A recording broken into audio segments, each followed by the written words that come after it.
Hello and welcome to another episode of Bangkok Thought Leaders. Today I'm here with a very special guest, a good friend of mine, Zach Robinson of Tilakey & Gibbons. Zach is the Director of Business Development for Tilakey, which is Thailand's oldest and largest independent law firm. Good morning, Zach. Morning, David. Thank you very much for that very kind introduction. That's lovely. My pleasure.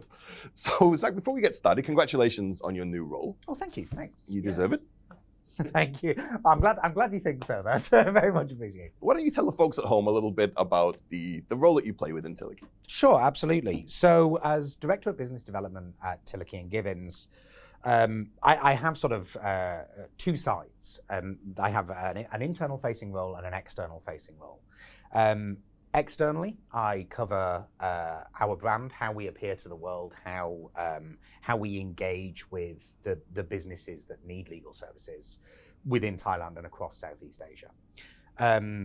Internally, I act as the voice of the client within the firm. So a big part of my role is effectively acting as a translator between legal practitioners and the business people that need those legal services, making sure that we're offering them the things that they actually need, rather than just, black letter law read from lengthy legislation, which they could do themselves if they wanted to.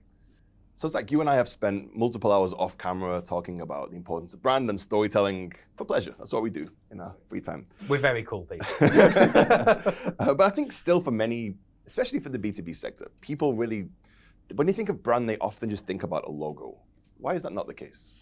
So a brand really is a company's personality. This is more than just that first thing that you see or that first thing that you think of. It's everything that underpins that as well. So if you think about, for example, Pepsi, that logo might be the first thing that comes to your mind, but actually there's all kinds of other things associated with it as well. And that really is what the art of branding is all about. It's how the world perceives your company and the people that work in your company. Crucially, good branding means that when you meet somebody from that company, you know who they are, you know what their values are, you know what they represent, and most importantly, you know the quality of the service that they're going to offer you, which is much more than just slapping a logo on it. Indeed. Well, I'll let me pivot temporarily, but I think all of those lessons are also essential for personal branding. So obviously this series is about people who have strong personal brands, they're thought leaders in Bangkok, and I think, Zach, you certainly have that. You are somebody, when we walk into a room, we know the Zach Robinson story. Absolutely. We know what you represent, we know who you are. That's a brand that you've been able to achieve without a logo. Thank you. Although, I think the logo is the haircut. I think that's instantly recognizable. But as a keen student of brand and brand storytelling, you got a enviable opportunity to spend a couple of years going through the whole rebranding process with Tilakey. What was that like? It was interesting. It was a very complex process. So full disclosure, for those who are watching who don't know me, I started life as a lawyer. So moving into the sort of the branding side of things it's polar opposite worlds colliding. And I've always loved that marketing side of things. But rebranding a law firm is the creative in the extreme meeting the practical in the extreme. And those two things are very difficult to marry up. So that adds an extra level of complexity to rebranding in my industry. That said, overwhelmingly, I would say rebranding the firm was fun. Okay. It was a really great opportunity to explore what makes Tilakey & Gibbons what it is, what makes our people who we are, and how to visually represent that in a very quick and identifiable way.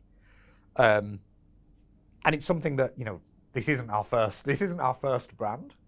We are 130 years old, as you mentioned, we're the oldest law firm in Thailand.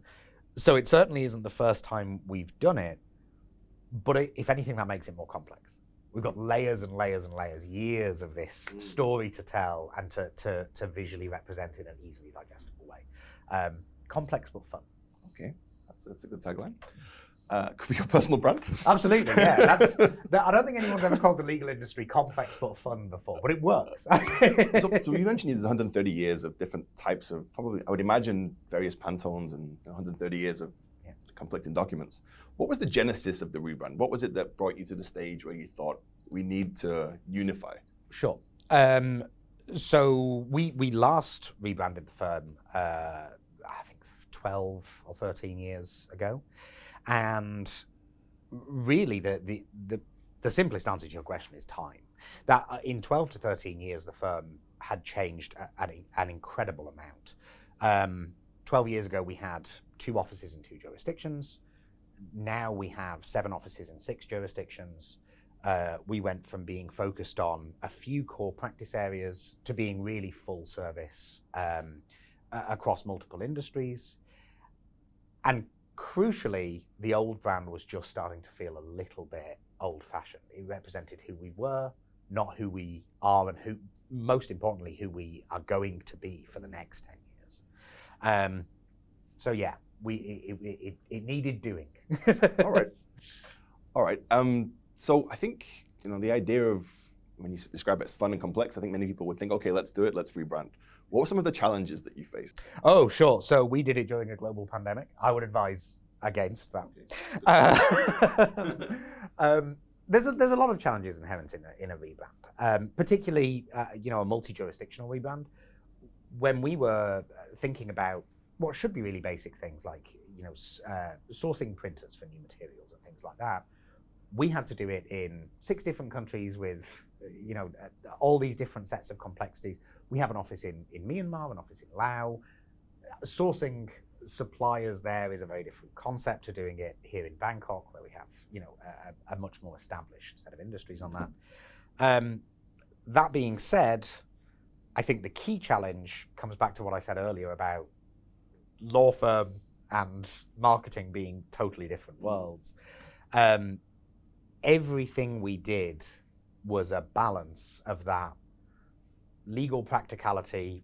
We have 27, well, at the time of the rebrand, we had 27 partners. We now have 32. Everything goes through 27 stakeholders. That's a huge challenge. When you have 27 decision makers, that's a big burden is the wrong word. An exciting challenge. So that's always the difficulty with law firm rebranding, is balancing legal practitioner interest with the creative interest. And I think I did okay with it. And I think the end product is a good compromise, which is not an easy thing to achieve. Well, we had a tiny role within all of that, and I can Huge say, role. You were very valuable. I can say that from our side, it's really essential on those kind of projects to have. You describe yourself as a translator, which is a very humble way to describe it, but it's really important because it's not just for, obviously law firms are more complex, but any complex project like that, you're gonna have numerous stakeholders who have an opinion on it, but they have an opinion without necessarily the technical knowledge to give that opinion. So like, okay, we like blue. It's good that you like blue, but how does it represent the brand? Absolutely. So I think that's certainly a solid project owner on the client side, as well as a solid timeline, makes it efficient. And I feel like it was very lucky to have you with that knowledge to make it so smooth and so beautiful. Congratulations. Oh, well, thank you. And yeah, I absolutely agree. It's that, well, I absolutely agree that obviously I was very valuable. But no, I absolutely agree that bridge is sometimes very necessary because it's very strong personalities. And that doesn't just apply to the legal industry. I think that's true of all professional services. You don't end up as a professional services leader without a strong personality, without being able to represent yourself in a way that gets what you want. And sometimes, as you say, without the technical knowledge on the other side of that, that just leads a project to collapse. So yeah, I fully agree. And it's I never call myself a project manager, but having someone to project manage and act as that translator between the two sides who understands both it's key. Yeah. So you mentioned the challenges of rebranding during a pandemic, hopefully a once-in-a-lifetime issue. But what were some of the other challenges that you faced as an organization during the pandemic? Sure. Okay. So obviously, I mean, like everybody, we had to adapt very quickly to working from home. We were in a fairly good position to do that from the technical side. In the early days of the pandemic, everybody was panicking, saying, "How do we do this on Teams? How do we speak to our junior team members?" Things like that. because of the nature of our business, that seamless operation between offices, we were already working with each other remotely to some degree. So we had a bit of a head start there. From my perspective, in addition to my role on the business development side, I'm also co-chair of our, what we call DEIW, Diversity, Equity, Inclusion and Wellbeing Committee. And so that's where we started to face real challenges. That's an area where we've traditionally performed extremely well. You know, we've got 19 Employer of Choice awards. We're a very inclusive firm. When everybody's working from home, all of a sudden you can't treat everybody according to their individual needs in the same way because they're just a face on a screen. And for the first few months, that was all about sort of the pressures of working life. It was how do we stop ourselves working 16 hours a day, going to sleep, waking up, doing it again. After a while, that started to become, you know, how do we balance people's individual work lives and individual personal lives without that, without it becoming soulless, without it becoming a clock in, clock out. And that was a big challenge, and that's something we had to pivot to as firm leaders, not just as lawyers, not just as professionals, but as people who look after people. So that was, I think, the biggest challenge that we faced.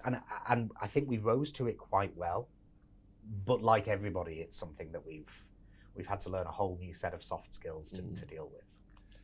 Yeah, it feels like the last couple of years have been the most advanced MBA any leader's ever taken. Absolutely.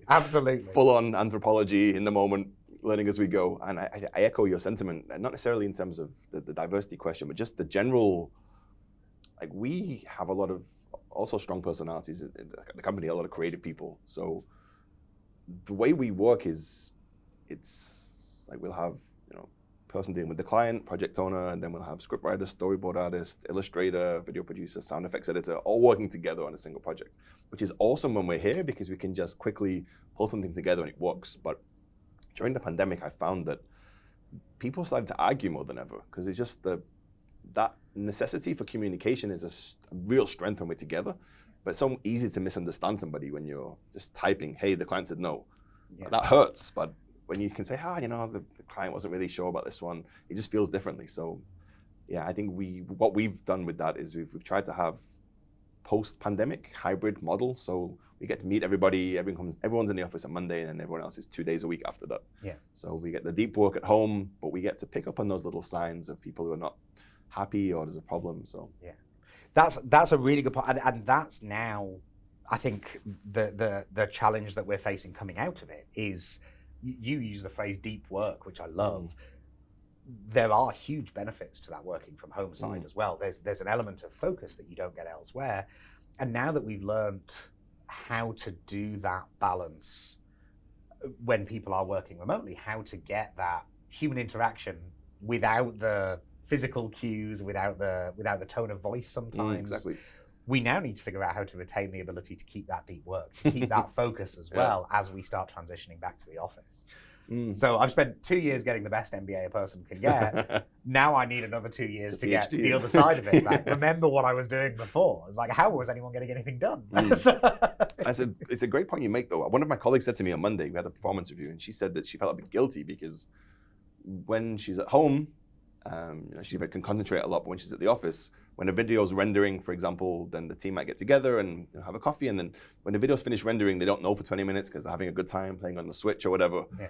And I said to her, that's why we work in the office. It's not just about the productivity. Like, if it's just productivity, let's outsource to India and Vietnam or whatever. That's not the reason for having a company, right? An organization, a brand, as you said. It's a personality, and that comes from its people. You know, playing together, working together, having fun together. It's part of the creative process. So I like this new hybrid post-pandemic world. Absolutely. No, I'm the same. And I'm like, I don't want to use the word nerd too much before I dig myself a hole, but I'm a huge nerd for etymology. And we so often forget that company has multiple meanings. And we see company as this corporate, you know, straight-laced, sort of upstanding thing. Company is about company. It's about human company. It's about, you know, being friends with people and knowing people. And colleagues are people you see every day and you get along with, and we spent 2 years kind of forgetting that. So Company's about company. I like that. Absolutely. Not Vincent Kompany, the Man City player. No, absolutely. No, he doesn't work here yet. Not yet. I think, right, okay. Right. Still in the hiring process, yeah. So we've spoken about some of the challenges of going through a rebrand, some of the challenges of etymology and staff well-being and happiness. So I think these are quite situationally specific issues. Branding hopefully is once every decade. Pandemics hopefully once every lifetime. That would be nice. But I think the B2B sector generally has a challenge when it comes to marketing, because billions of dollars are invested every year in various soft drinks campaigns to promote their products and other such retail-based B2C organizations. But there's not really a best practice for B2B. It seems to some degree the industry still lags behind in terms of especially the digital presence. There's a lot of offline things, which I think to B2B it's important to meet people face to face. What do you think are some of the challenges that the B2B marketing sector more broadly faces? That's a good question. There's a lot to choose from there. If I'm going very high level, I would say the biggest challenge of B2B marketing is that second B. B2B marketing is B2C marketing. I mean, fundamentally, you mentioned that that physical contact is the wrong phrase. You mentioned we have some distances. Physical. You mentioned that that in-person interaction is extremely important for B2B. That's because B2B marketing is B2C marketing. It is individual decision makers on both sides that are key to all of these things. And sometimes people can hide behind that. They can say, well, as a company, we have a marketing team, and our clients as a company will have a procurement team. Surely that's the end of it. And it's just absolutely not the case. It's like, well, I've hired 15 people, surely they're doing it. And it's not. This comes back to what we were saying about brand. Brand is what the world knows when they meet someone from our company, or in our case, our firm. But that's not the end of the story, because they know that about every other brand in the market as well. It's that individual relationship that comes out of it, and convincing people of that, especially if they've had years of hiding behind a shield of B2B, can be a real challenge. Are you saying personal branding? Yes, exactly that, personal branding. B2B branding almost gives people a get-out-of-jail-free card for not looking after their personal brand. And that's something that needs to shift. And that's something that, if I'm talking to other law firm marketers, I take part in lots of sort of international law firm marketing groups. That's always the first thing that I want to discuss with them is, how are you working on personal branding with your lawyers? What are the techniques that you're doing? Because we're all good at law firm branding. We wouldn't be in the jobs if we weren't.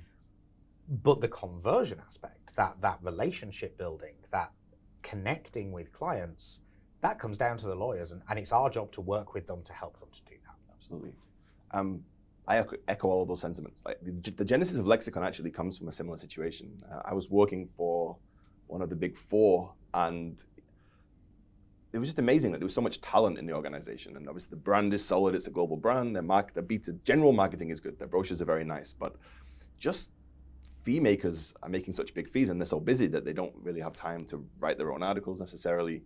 So I saw a gap there for a little agile storytelling organization that could plug in and help these bigger firms to succeed, and I think it's worked out okay.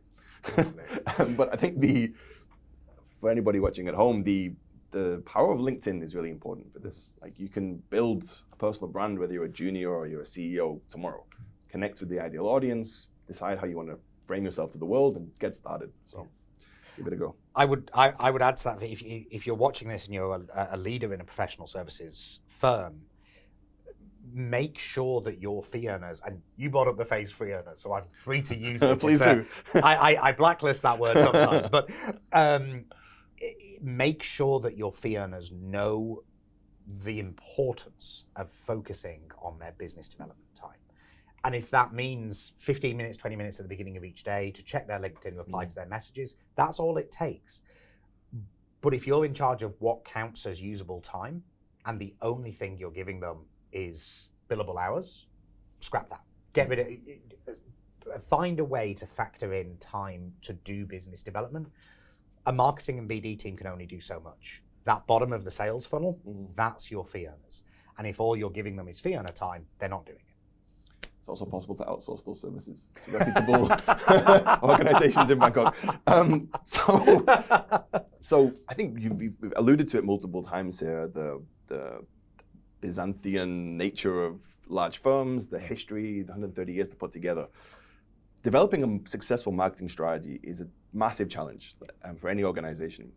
But I know you recently went through that process also. They don't let you rest until you went brand finished and onto the strategy. But what lessons can you give to the folks at home on how to develop a successful strategy? Sure, yeah. Patience. Patience is the key word in developing a strategy. Especially when, as I mentioned, a professional services firm has so many stakeholders. Everybody wants so much. It's so many good people with so many good ideas. Developing a strategy is all about picking those that are most likely to succeed, those that are most likely to actually add value to the growth of the firm, and then managing expectations around the resources and the time it will take to achieve them. We are all experts in our own field. Good strategy is harmonizing all of those experts together to future-proof your business. And that takes patience, infinite patience. Somebody will come into your office one day and say, I want an office in Bhutan and I want it tomorrow. And you need to be able to explain A, whether or not that's a good idea, and B, how long that will take, who it will need in order to get it off the ground, and why it can't happen tomorrow. So managing those expectations, personal relationship building within the firm to make sure that that's not done in an abrasive, and you don't want a strategy to be a war of attrition. And finally, between patience and relationship building internally, good judgment is just key to all of it. People say it's something you can't train. You absolutely can train good judgment. That is, fundamental. Okay, and I guess ultimately it's about having, whether it's a physical document or whatever, just like this is the way we're going. Yeah. So we've discussed it for however long. Yeah. We need to align because you can't keep discussing it forever. You need to set a goal for the next year and then get on with it. Right? Yeah, absolutely. And with that, I always say that a strategy is, a good strategy document is a tool that anyone can use to get their project approved. And you should be writing a strategy with that in mind. If you as a C-suite executive have 15 people coming into your office a day saying, I want to do this, I want to do this, I want to do this, that strategy is your tool to decision making on those projects. You want them to come into their office and say, I want to do this because it aligns with this piece, this part of this one piece of paper that dictates everything we do. Absolutely. It makes your life easier, it makes the firm's life easier, and it means that you are all on the same page, literally. Absolutely. If we're making our declarations today, I also am a nerd. Yes. And I love strategy. I love strategy documents. Because it gives you those things like you said, right? Like, especially if you're dealing with a big organization, many partners, they can say, okay, well, we want to write this type of content. Okay, but the theme for this month is this. So like, by all means, how can we fit your theme into that? But we can't just pivot in a different direction because our webinars, our articles, our videos, our newsletter, all of them are on this theme. So we need to find a way to harmonize you with this. Yeah. Your month is 2 months down the line. And also then a justification for different platforms. Like social media is not a unitary concept. Yeah. Like if you're a B2B organization, put 99.9% of your resources into LinkedIn. Instagram, it's okay if you want to use it on your careers page as a recruitment tool and tell your internal culture, fine. But the strategy allows you to rationalize that too. Like why we're not on whatever's coming tomorrow. Yeah. I don't know what's coming tomorrow, but 2-second clips, videos maybe. Yeah. Okay, we're not going to use that because our audience is not there. Exactly, and that's really that good judgment point. This is, we do need to be flexible to some degree. We can't, 5 years from now, if LinkedIn is gone, which it won't be, obviously, but and all of the professional services has somehow ended up on Clubhouse, that needs to be flexible. There needs to be that. but the judgment needs to be there to know when to adapt. And that also needs to be baked into the strategy. That's something that we face in law constantly. Every morning, especially in Southeast Asia, where it's a very reactive legislative region. If we wake up tomorrow and there's a new piece of law out, we need to have something in the strategy that lets us know how we are reacting to it. For example, a few years ago, Thailand really unexpectedly legalized medical cannabis. We came to the office that day, and the only thing on the agenda was, we know that we could do this. This is an area of law that fits in extremely well with everything that we do. We are very strong in life sciences. We have lots of transactional work on pharmaceuticals. We have all the international contacts. Do we build a cannabis practice around this piece of legislation? And in that case, the answer was yes. You know why I chose that example. But a new piece of legislation came out the following day where the same question came up, and that happens all the time. The strategy lets us make those decisions so much more easily. You know, which of these balls in the air do we react to? Which ones are we catching? And that's what a strategy does, because otherwise you're just being pummeled with tennis balls all the time. All right. Okay. So like you mentioned Clubhouse as the technology of the future. Yes, absolutely. It lasted, what, 7 days, 8 days? Yeah, about that, yeah. No court cases on Clubhouse in that time. I always felt Clubhouse wasn't going to work, though, even from the start, because just at least from a very subjective perspective, it was the worst kind of communication. I much prefer, if I don't have the visual aspect, I prefer to write, because I can think about it more carefully, I can choose my words. If it's a peer-to-peer communication, much better to do it physically. If not, video's okay, but you lose a lot. Take away all of the good things and just have the voice. I hate phone calls. Everyone hates phone calls, surely. Yeah, just like exactly that. So I mentioned earlier that you can't train, that people say you can't train good judgment. Clubhouse is a perfect example of how you can. Somebody looked at consumer behavior and somehow came to the conclusion that conference calls were what the millennial generation, the Gen Z generation, they love conference calls. It's like just terrible judgment. And yeah, it went exactly the way you would expect a conference call-based social media to go. Exactly. But it's a good point that you make, that things evolve all the time, technology evolves, the zeitgeist changes, as we've just seen in the last 5 years, it's a completely different world. For me, the way I see marketing is that the concept doesn't really change that much. I love the old school copywriters from 100 years ago, the guys who would have just a great headline. Obviously, they've got a brand voice they're speaking to, they know exactly what they're trying to achieve, they have a great opening sentence, and then there's a slippery slope all the way through to the bottom where you cut out the coupon and you take it to the post office. For me, that's classic copywriting. But that's the same lesson that you would apply to an article that you would write, a social media post. You need a good image, you need a good caption, you need a good headline, good call to action. So I think the essentials don't change that much. But obviously in the law sector, it's one of the oldest industries that's ever existed, right? So I'd imagine the way that Aristotelian marketing worked would be quite different to the Clubhouse generation. So how do you see the world of law marketing evolving? No, that's a fair question. And Aristotle would have been great on Clubhouse. That would have made his life much easier. The law firm marketing really, at its core, is about communicating in a sensible, rational way very complex topics. I always say that law is one of the few industries where we don't necessarily have a tangible product. What we're selling is comprehension. We're selling understanding of something that can be incredibly difficult. And as the world evolves, as we find new ways to simplify the arcane, to simplify the very obscure, legal services evolve with it, and legal marketing follows suit with legal services. So whether that means, marketing through new technologies, we've been doing a lot with, for example, WeChat for Chinese clients. That really requires a different set of skills in terms of copywriting. Traditional legal marketing, from a copywriting aspect, was white papers and lengthy articles.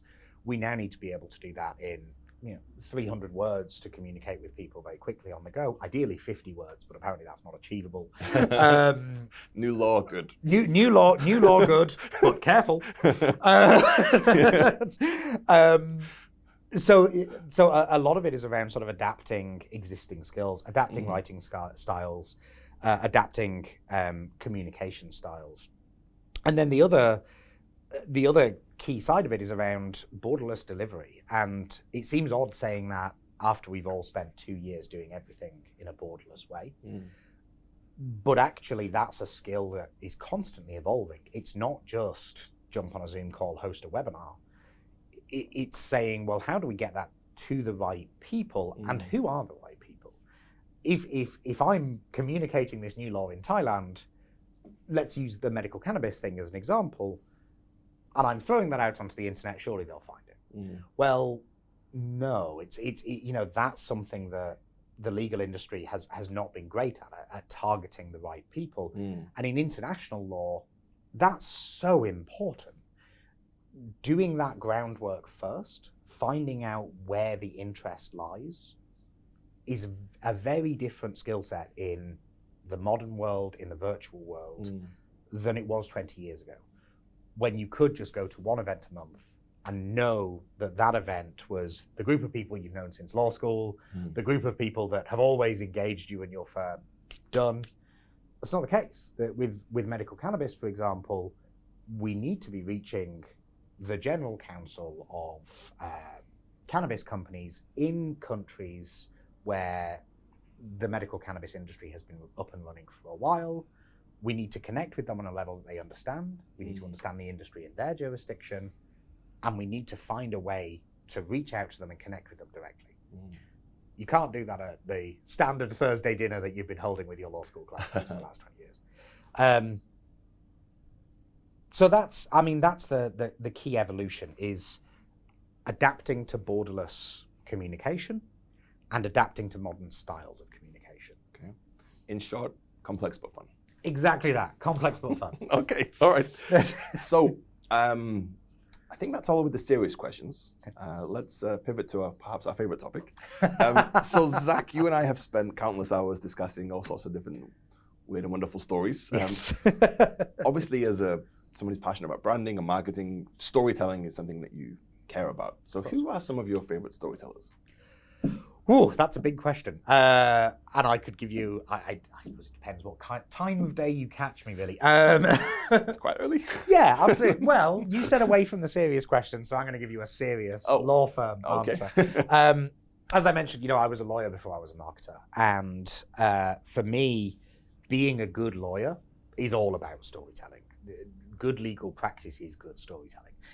And not just in the obvious sense of being a litigator in court and telling your client's story. Every legal document tells a story. You get the driest, most oblique contract, and it's still fundamentally the story of a relationship between the parties to that contract, right from the beginning to the perceived end. You're not just laying out, I want to do a deal, and there we're done, handshake. Exactly. We want to do this, this is what it looks like, this is what happens if it goes wrong, this is where we see it ending.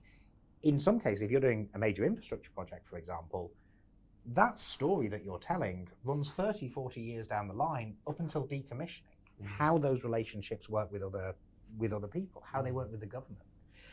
So it's this fascinating storytelling medium in every area of legal practice. If you're like a storytelling Neo, you see the hero's journey in every contract. Exactly that. It's everything is underpinned by law, and we pick those laws out and tell the stories around them. So on that basis, the best lawyers are amazing storytellers. So the best lawyers are the best storytellers. Can I give a non-professional answer now as well? So it's like when you're not enjoying the fine jurisprudence storytelling, what are the types of storytelling you enjoy? Absolutely. So that's the boring answer out of the way. The fun answer is it's actually the same sort of basis, really. I believe that the best storytellers give people the tools to tell their own stories, same as lawyers do. We do that. Neo in the matrix of law, we pick out those threads. but really they help the clients achieve their goals and make sure that that story future-proofs them long term. If you give someone the tools to tell a great story, best storyteller in the world. And on that basis, Gary Gygax, which I said I wasn't going to be a geek. Gary Gygax is the inventor of Dungeons and Dragons. Okay. But for, 3 generations now, the storytelling ability that he gave to the world has helped kids and adults alike spend their weekends with their friends, building stories and building worlds with those stories. That, to me, I mean, millions and millions of people have engaged with the storytelling tools that he gave people to build their own stories. That's, to me, untouchable. Would you say it's like a haiku, where there are it's not infinite possibilities, but within those parameters, there is almost infinity? Exactly that. Exactly that. Sometimes setting the boundaries gives us more possibilities than living in a sandbox. I think it's the same lesson with brand and with strategy, though, right? You can still do an awful lot within those parameters, but here's our values, here's our content pillars, here's our goals. It sets the direction, but it doesn't necessarily determine the output. Exactly the that. Scaffolding. And strategy is a wonderful example of that. If, we said earlier, it's that one piece of paper that you can point to get a project through. I'm not saying what those projects are. I'm just saying it says the parameters that we can work within over the next few years to keep us all on the same page and to stop us opening an office in Bhutan. But sometimes that leads to much more creative results. And crucially, it lets everybody within the organization tell their own story within those parameters. Absolutely. Yeah. The power of storytelling. Power of storytelling. So it's like, before we wrap it up, go into as much detail as you want here or don't, but what are some of the other names of the types of storytellers that you enjoy? Oh, sure. So I'm a big history buff, so there's a lot of historians that I have a great deal of time and respect for. I won't go into names. Nobody needs me to rattle off historian names. Neil Gaiman is absolutely incredible. I would give a shout. Are you aware of a thing called Anansi stories? So the reason Neil Gaiman made me think of them, Neil Gaiman wrote a book called Anansi Boys, which was about, there's an African god called Anansi, who was a storyteller, he was a spider. He wove stories. And the key element of an Anansi story is that A, it's never written down, but B, it changes and it adapts to whatever's happening around it, like a spider does, like a spider's web. They will always be able to create a web somewhere. And he's this trickster god. So Anansi stories are an oral tradition that allows you to tell a story that adapts to the situation in hand. So on that basis, in a very Time magazine way, I'd say everybody is my favorite storyteller. as long as they can tell an Anansi story, as long as they can, find the right story for the situation, that to me is more important than being able to write a lengthy novel. And it's one I stole directly from Neil Gaiman. So I borrow that. That's shamelessly. Beautiful. I like that. And one more would be, as of this week, whoever wrote the video game Horizon Zero Dawn. Because, oh my word, what an incredible tale. Just absolutely fantastic. If you haven't played it, play it. So everything is storytelling, and everyone is a storyteller. That's a very powerful message to end on, Zach. Yeah. Thank you so much for your time. I had a wonderful time. My pleasure. Thank you very much for the opportunity. Cheers. Thank you for tuning in. Thank you.